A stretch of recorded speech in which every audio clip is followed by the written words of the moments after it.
L'occasion de recevoir une autre personne qui va nous parler de tout à fait autre chose, et il a tout son fan club qui l'attend, et notamment Nadounad et toute sa bande qui est derrière et qui me dit vas-y, on t'écoute tous, tu vois, le vieux stress qui arrive. Nous avons le plaisir donc d'accueillir monsieur Emin Menei qui va nous parler de African, l'association. Emin, bonsoir. Bonsoir. Ravi de t'accueillir ce soir. Merci. Voilà, si on fait que ça. Jusque-là, ça va. Bonsoir, merci. Bonsoir, merci. Au revoir. Au revoir.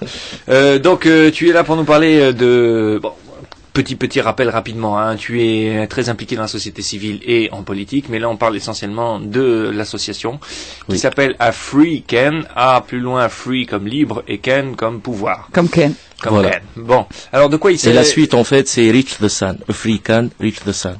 Un libre peut décrocher le soleil. Eh ben, dis donc, joli, ça. c'est mignon, tout ça. Et alors, en quoi ça consiste, African? Vas-y. African, c'est une association humanitaire. Je tiens toujours à préciser que c'est une association apolitique et religieuse, Oui. vu le nombre d'associations qui sont récupérées par les partis politiques.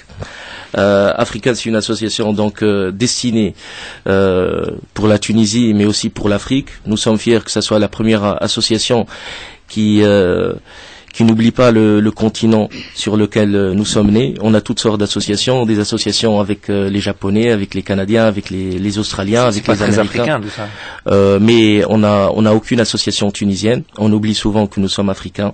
Ouais, Donc Africains blancs. Et nous oublions souvent, c'est comme si nous avions le dos tourné et on regardait de l'autre côté de la Méditerranée. Donc African est là pour rappeler notre origine africaine, et l'Afrique c'est le berceau de l'humanité. Et On oublie souvent que Vas-y. Ifriqiya, c'était le premier nom de la Tunisie. Africain, oui.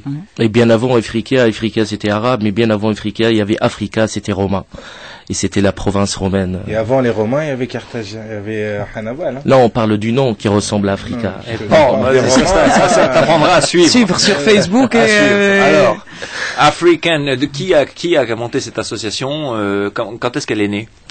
African, elle vient officialiser le travail de plusieurs jeunes qui ont travaillé dans le domaine humanitaire depuis les années 2000. Il y avait des actions comme pour les enfants nés sous X, les enfants malades. Il y avait des actions dans les villages de la dorsale tunisienne. Il y avait des actions bien avant la Révolution et des actions après.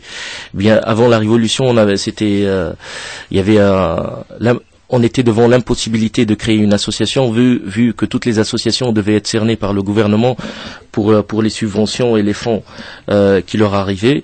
Après la Révolution, on a décidé d'officialiser les choses et on a opté pour ce nom African qui rappelle notre origine africaine. Voilà. Et elle est, comme je viens de le dire et je le répéterai toujours, purement humanitaire. Elle est née quand, en fait, cette association? Elle est née en 2011. En 2011. D'accord. Et aujourd'hui, vous êtes combien dans l'association? Nous sommes plusieurs. Nous sommes. Ça vous aide beaucoup. Nous sommes Je sais, je rigole. Nous sommes plusieurs dizaines de personnes. Je parle pas des membres, je parle de Les membres ceux qui sont actifs. actifs. Hein. Les membres actifs, justement, on a peut-être 60 membres actifs. Ah, quand même. Oui. D'accord.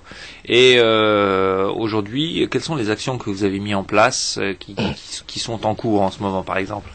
On a un agenda 2012, il touche au social, il touche au sportif, il touche au culturel, et notre but généralement c'est, je vais parler maintenant du culturel, notre but culturel c'est de démocratiser et populariser au moins la culture dans les zones où cette culture se fait timide devant les besoins généralement primordiaux, primitifs, manger, boire, respirer. Se chauffer, se nourrir, et Voilà. on l'a vu là dernièrement avec tout ce qui s'est passé. Hein. Voilà, donc on a un agenda, pour l'agenda social, ça se limite pas aux dons ou aux collectes ponctuelles, parce que donner quelques couvertures ou des aliments à une famille qui est dans le besoin, ça va pas changer sa vie. Donc nous avons pensé à sortir 100 familles de la pauvreté avec des micro-projets.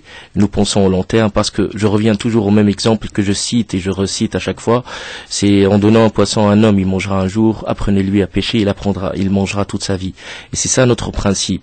Et même pour les handicapés, même pour les personnes qui sont dans le besoin, nous pensons toujours à des solutions qui sont plus radicales. Nous sommes en partenariat avec une autre association et nous pensons à un projet qui fera travailler 160 femmes, donc qui fera qui permettra à 160 familles de vivre. C'est le principe est simple, c'est aider des personnes dans le besoin pour monter un petit projet. Parfois c'est des micro-projets. C'est le principe de la microfinance qui a permis de sauver des centaines de millions de gens dans le monde, à partir du Bangladesh, de l'Inde, du Brésil. Et c'est les aider, les épauler les premiers mois, parce qu'ils ont rien. Au bout de 2-3 mois, le projet il est productif, il leur appartient. Ce projet, il fera travailler 160 femmes. Au bout de 3 mois, le projet deviendra productif. Chaque femme aura son métier à tisser qui lui appartiendra.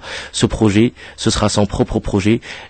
Ça lui permettra d'avoir 1 ou 2 tapis par mois, et donc d'avoir un salaire fixe. Parce que, j'ouvre une parenthèse, excuse-moi d'interrompre, il ne s'agit pas de faire l'aumône, c'est pas ça du tout. Exactement. C'est vraiment d'accompagner les gens, leur donner éventuellement une formation, leur donner les moyens de travailler et faire en sorte qu'ils aient leur propre matériel pour travailler et devenir indépendants. C'est ça le but de la manœuvre. Exactement. Le but, c'est si vous continuez toujours à aider les gens qui sont dans le besoin en leur amenant des aides ponctuelles, ça va pas changer leur vie.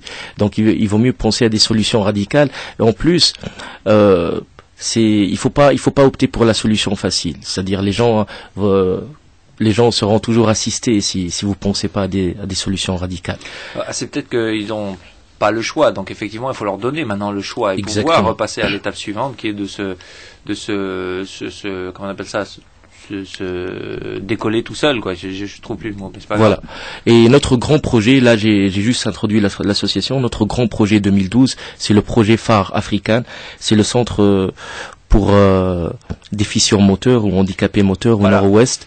Et voilà, allez-y. Avant qu'on aborde ce sujet-là, parce que c'est un sujet qui est important, j'ai vu dans votre dans la présentation que vous faites, il y a effectivement une grande part qui est accordée aux personnes dites handicapées. Oui. Mais j'aimerais qu'on y revienne juste après. On va faire une petite pause musicale et qu'on revienne là-dessus, parce que j'aimerais creuser aussi le sujet. Okay. Et ensuite, j'aimerais qu'on voit avec toi, faire un appel à ceux qui nous écoutent, s'ils veulent participer, comment ils peuvent participer et dans quelle mesure ils peuvent le faire. Avec plaisir, oui.